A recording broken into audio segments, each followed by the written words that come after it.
Alors, quand est-ce que vous allez arrêter de vous faire manipuler par le grand show américain? D'accord? Alors, on va revenir sur une grille de lecture.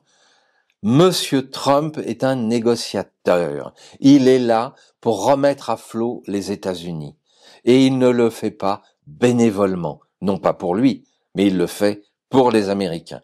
Alors, si je reprends le triangle de Cartman, il nous joue le bourreau et en même temps, il nous joue le sauveur. C'est un magnifique jeu de rôle. Il a été choisi pour être l'exécuteur testamentaire, c'est-à-dire le liquidateur judiciaire de l'État profond. Voilà. Ne vous faites aucune illusion, un autre État, moins profond, beaucoup plus transparent, va se mettre en place. Sauf que les Américains sont toujours dans leur posture de dominer le monde, alors qu'aujourd'hui, ils ne représentent que 16% du PIB mondial. Donc, ça passera par des négociations, ne nous inquiétons pas.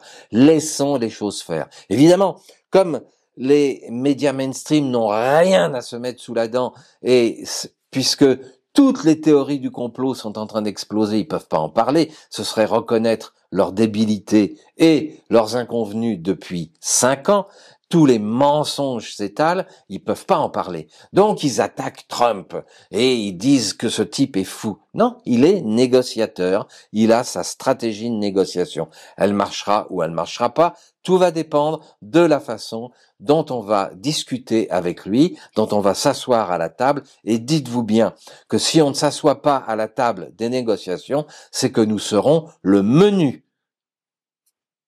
Est-ce que je suis clair? Donc, Monsieur Trump, il joue au billard à 1000 bandes. Il brouille les pistes, il envoie des arguments qui sont extrêmement forts, il tape fort sur la table, et il y a soit ceux qui se soumettent, soit ceux qui lui font face. On va pouvoir discuter. Voilà. Mais dites-vous bien non plus qu'il ne joue pas la partie en solo. Il a forcément des alliés dans tous les pays. Au même titre que lorsqu'on cherche à combattre un ennemi redoutable, tout seul, on n'a quasiment aucune chance.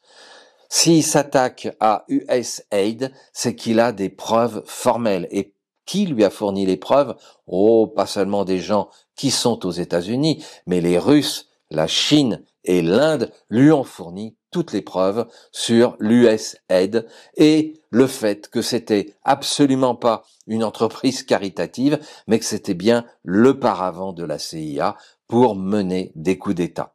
Voilà, je vous laisse réfléchir là-dessus.